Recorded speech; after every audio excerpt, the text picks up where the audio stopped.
So today we're going to build on the HTML work we did last time. If you remember last time, this was what we ended up with, and this is what it looked like. Not too fancy, but it's got the basics. So today we're going to go a little bit beyond that. So we're going to start with something that's not used all that often, but when we need it, it's pretty useful. So we saw last time how to make a paragraph with the P symbols before and after text. When we make a paragraph, as we see in the example, there's space between each line. But sometimes we want to start a new line but not have space between it.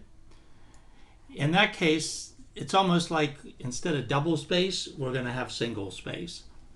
And the way to do that is actually use a different element inside a paragraph. So in this case, if I keep adding text to it,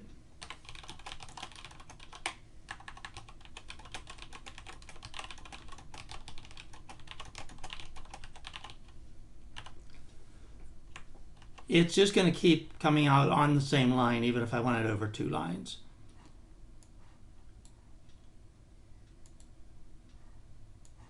However, if I insert the new element into it, which is the break, I'll get the effect I want. Now break is interesting because break, all it does is says put a break here. So you don't need a pair of tags for this element. It's a self-closing tag, and that's why we have the tag opens and then it closes within the same tag with this. And so if I save this version of it and I go and refresh my browser, you can see what I get there. So the break is not something you use every day, but occasionally helpful to get an effect you want. Now there's another element that's deployed just like break in that it's just a combination opening and closing tag all in one. And that's the HR, or horizontal rule. Fancy way of saying put a line on the page. And right now, if we put that in and we refresh, that's all we get. A line, very thin, goes all the way across the page, very gray. But we can do a lot more with that line later when we get into CSS. So those two are interesting, not all that helpful. Maybe a little more helpful would be something like the block quote. So when you're writing a research report, research paper, if you're quoting a small bit of text, you'll just put that in quotes. But if you have a couple paragraphs of text, then you will put that in a block that's indented on both sides. Now, since the block quote is by definition a block, we don't have to put that inside a paragraph or anything else. And so what we're going to do, and this one couldn't be easier if you remember what it's called, we're going to say start a block quote here. We're going to put our text in, and then we're going to say end the block quote here. And I'm going to go over and I'm going to get some text from a website.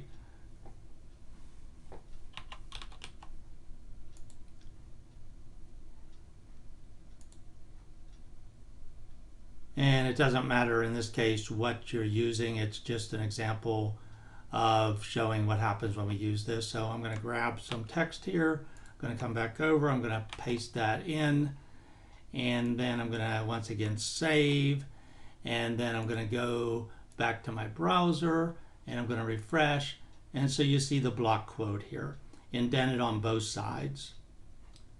Okay, so the block quote, that can be helpful when we want to include something like a long quote from a review, a research article, whatever. All right, so next thing we're going to do is create a list. And a list is also something that is going to be a block level item. And so we don't need to put it inside a paragraph, it stands on its own. And we can create either unordered lists, which you know as bullet lists, or ordered lists. The way they work is exactly the same, except an unordered list gets bullets, an ordered list gets numbers 1, 2, 3, 4, 5. Once we get the CSS, we can change the lettering, the numbering, the type of icon we use, etc. But for right now, it's pretty straightforward. An unordered list, so if we're going to make a list of 3 items, we actually need to use 2 different elements. We need to say start an unordered list and an unordered list, but in between we need to add our list items. And so each list item has to be preceded by li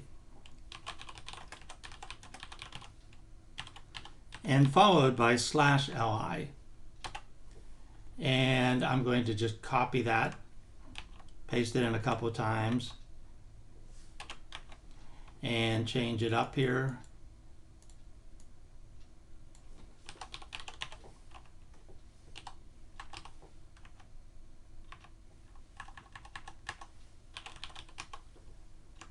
Save that. So start an unordered list, put the first list item and the first list item. Second, end it. Third, end it, and the list itself. So I'm going to go back to the browser one more time. I'm going to refresh it, and you see, boom. Now you always want to make sure that you get this in, because if you don't, when you go and you look at it, here's what we had before I took it out. Here's what happens now. So if you see the rest of the page is indented, that means you did not close that element.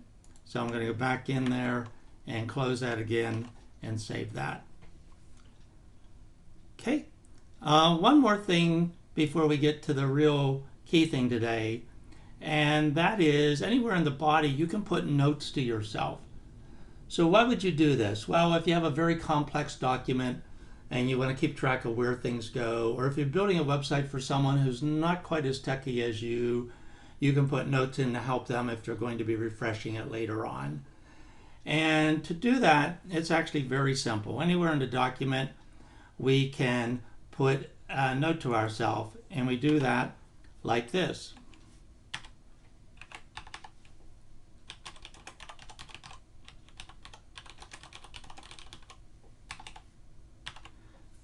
So that'll show up to anyone who's looking at the code.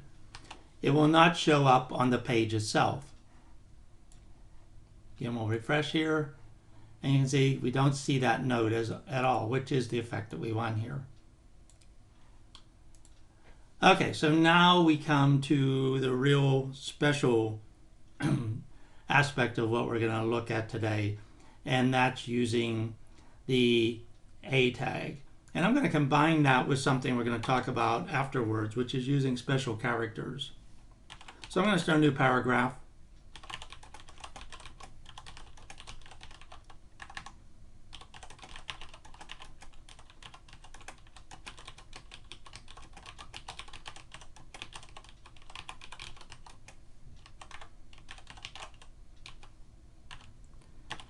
I'm going to end that paragraph, and I'm going to split it just so you can get it all on screen at once here.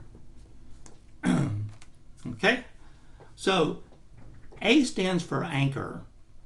And what we're saying is I want the words that follow this tag to be an anchor to a different website, email address, something like that. So, boom. I'm going to tell you that this is the most important part of HTML. It's what makes the web the web. The anchor tag lets us make links work.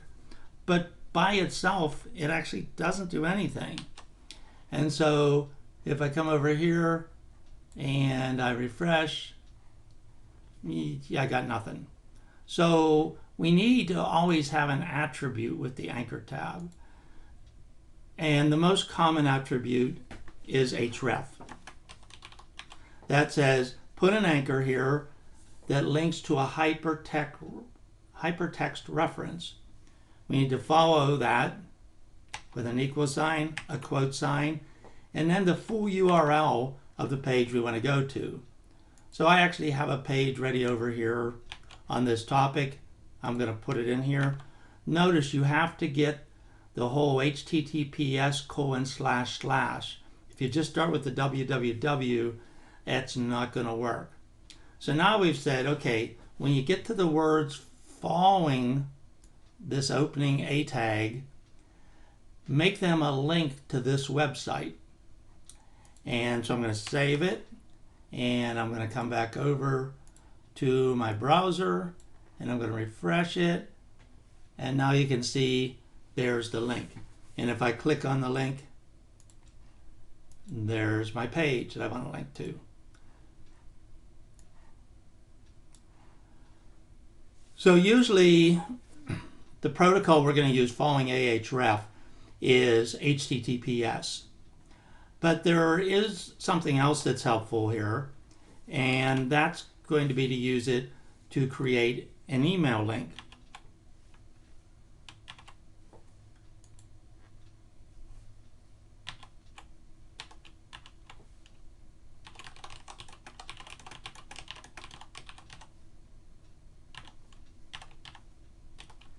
We have a new paragraph, and I want people to see a link in it to send me an email. So if I want those words to be my link, I'm going to start anchor to an href equals, quote, we're not going to use an HTTPS though, because we're not going to go to a web page. We're going to use mail to, all one word, colon, and then an email address.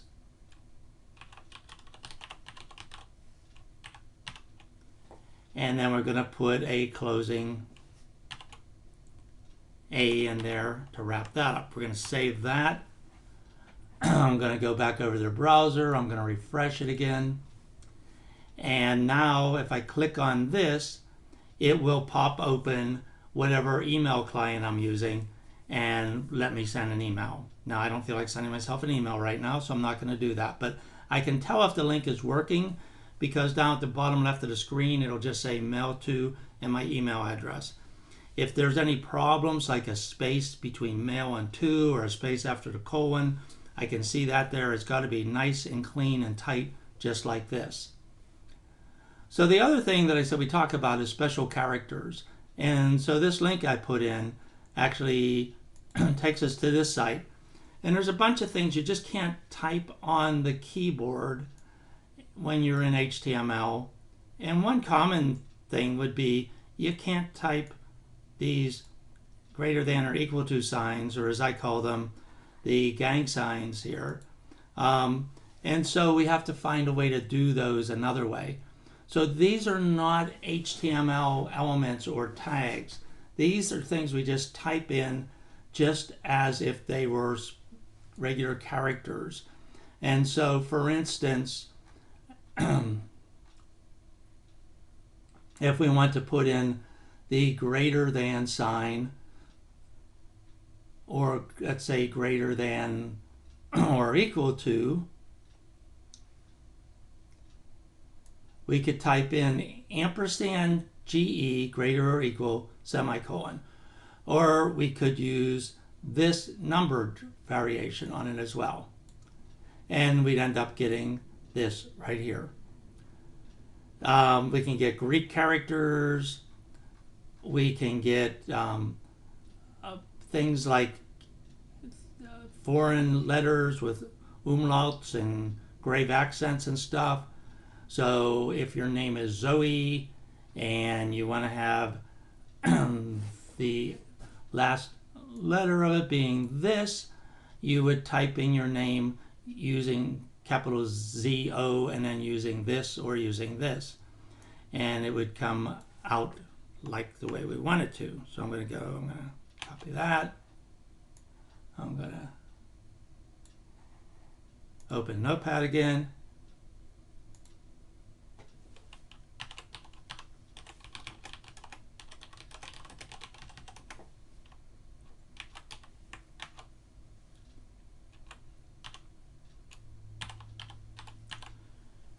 And again, there's no greater than or equal signs around it.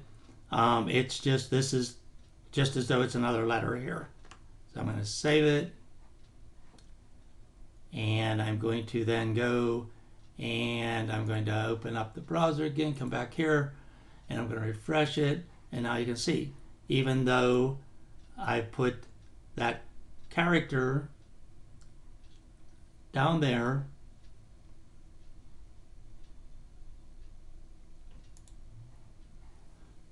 it turns out to show us the way we want the name to be spelled. So I hope that's helpful. If you understand all these today, you'll be in good shape for our move to the last section of main HTML stuff next week. And if you have any questions, check in with Sarah during class hours or shoot me an email.